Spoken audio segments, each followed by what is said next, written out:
A surprising thank you to Ottawa Impact, read by the author, Marcia Mansaray of Holland Township. I am an Ottawa County resident and the Deputy Health Officer of the Ottawa County Department of Public Health. Not very long ago, you had had a hard time convincing me that I would appreciate anything about the 6 members of Ottawa Impact who serve as Ottawa County Commissioners, Lucy Ebel, Roger Belknap, and Sylvia Rohde.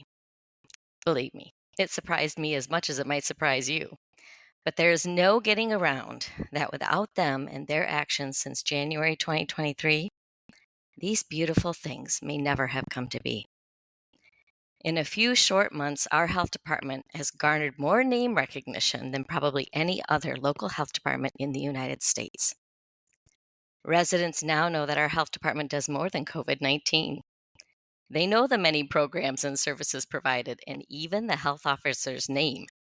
Adeline Hambley's approval rating may be higher than the president's. The views, likes, comments, and shares on recent health department Facebook posts have exceeded the record-breaking ones during the once-in-a-century pandemic. Hundreds of adult residents rallied outside the health department in early September with signs, chants, speeches, cheers, hugs, and support. While passing rush hour drivers joined in solidarity, their honking drowning out the rally's speeches. Our health department employees are regularly blessed with deliveries of bagels, fruit, cookies, cupcakes, lunches, and handwritten cards from lovely members of the public who want to support us during this time. They encourage both the soul and the stomach. Extraordinary local, regional, state, national, and international reporters provide continuous coverage of the department. So our ability to communicate important health information to the public is many times greater than it has ever been. Awareness about the need to vote in seemingly minor election cycles and look past political party affiliation is growing rapidly.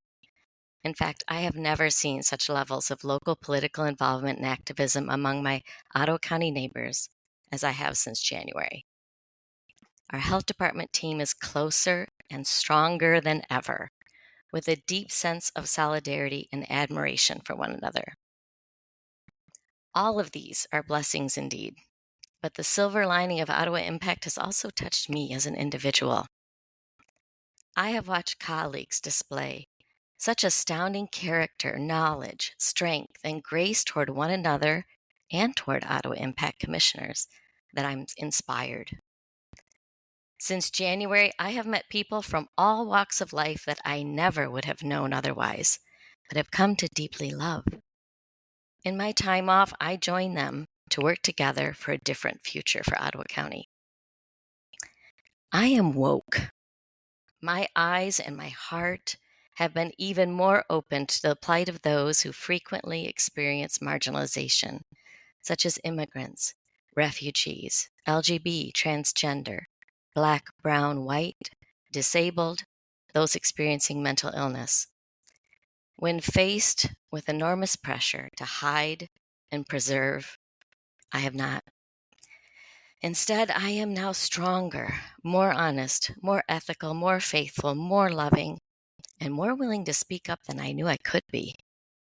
I have become like the amazing health department colleagues and Ottawa County people around me. I see now that Ottawa County is filled with people who are making this a place where you belong, and I'm joining them.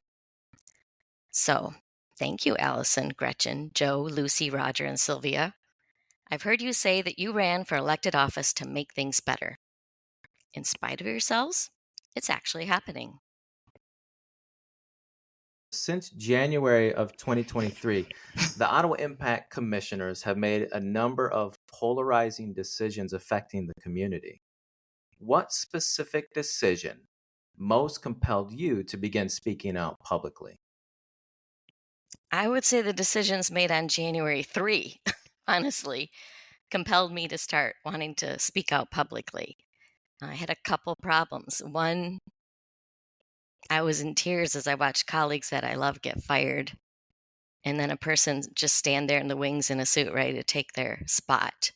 And this was all done without the voice or knowledge of the people, because there were no agenda items that indicated this would be done. And that just really hurt my heart as a citizen of the United States and a resident of Ottawa County, that such drastic changes would be done by any elected official um, without the opportunity for residents to speak to them and give them their thoughts on that matter. So that was a huge wake-up call and a clue that we were heading into something like I had never encountered before.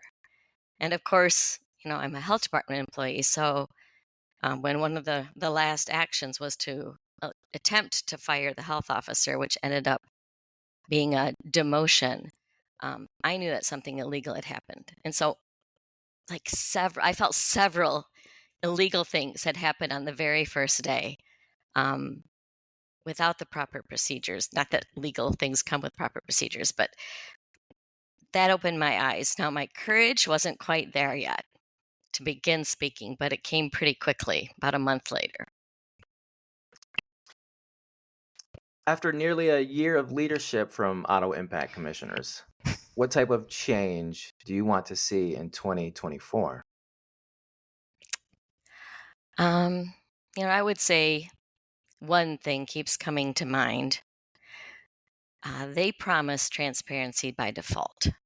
That was one of their campaign promises. They've made a really big deal about meeting their campaign promises, which is how they've kind of excused every other thing that they've done. But they haven't been transparent by default in any way. In fact, they're less transparent than the board that came before them, and I could give examples about that. So I would love for them to implement that campaign promise. Second thing would be, if they're involved in budgets next time, let's make across the board changes and not target just one department. That looks like retaliation, probably is retaliation. It's not the right way to do things. What advice would you give to others who are going through similar situations personally and professionally? I'm a public health official and a public health professional. We're trained to come alongside and partner with our community members and with businesses, nonprofits, government officials to work toward the common good, work toward the health and safety of our population and improve it.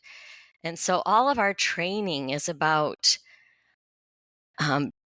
evidence and evidence-based practices, and I don't know, like trying to win people over so that we understand each other and are willing to collaborate and compromise. We tried that approach. We tried that approach during 22. We tried that approach as November passed in 2022 and we had new officials. We invited them. And it didn't have any impact on Ottawa Impact. I've been around the country going to conferences and different things, just normal things that I would do for my job in a year. And people have asked me when they've seen my tag that says where I'm from, what are you doing? How are you holding up? And they often give me the advice of, well, maybe you should just talk to them, or maybe, if you just tried to partner, it would go better. And so I know we've tried, and I've said, you don't understand. This is something entirely different than anything we've been trained for. This is maybe a hostile takeover on the calm side, but really, really more like an extremist religious group. They believe what they're doing for God. And it's really hard to have a conversation with someone there who's convinced that God has called them to do the very things that they're doing, even though they're harming people. Because they think, told them to, the harm is okay because it justifies the end. So if this happens to you, you should be aware and watch for it. I don't know if you can do something different, but find your community and speak up. How have you extended grace toward Ottawa Impact Commissioners, either professionally and again personally? So my colleagues and I professionally have extended grace by continuing to show up and provide education answer questions in public forums, often in settings where it feels kind of like you're on trial. I notice there's sort of a difference between a health department employee speaking before the board and any other employee. So they often have to give a 45-minute or an hour-long standing up situation of answering questions. And yet I've watched my employees be willing to do that, happy to do that, and speak the truth about their programs, and ask for the cooperation and the funding or financing or support of their elected officials. And it would be easy for them to say, no, I'm not going to talk to them, or I'm going to be snarky about it, or I'm not going to answer their questions with a kind voice, even. And I've watched them do that, and they continue to be willing to do that. And they continue to ask, please come and go with us to a home visit, or learn more about our programs, come to our department. And despite that not happening, with the exception of, I would say, 4 commissioners, that's still our desire, still my desire. So for myself, Grace, Grace starts with my attitude inside, kind of the bent of my heart. And it's an everyday challenge, honestly, to be really honest. But grace is giving something that people haven't earned necessarily and don't have to deserve when you give grace. And so to keep coming back to work every day and to interactions with one or more of these commissioners, and approaching them like I would approach any other person as a professional. Honestly, that takes a lot of grace for me. But it's something that I believe deeply in. And, when this first happened, someone said, how in the world are we going to interact with these commissioners? And I said, despite who is in the office, we respect the office. And they've been elected to that office. And so we are going to treat them with respect at every moment and every time. So off the top of my head, that's how grace has been shown, and it's inspiring to me.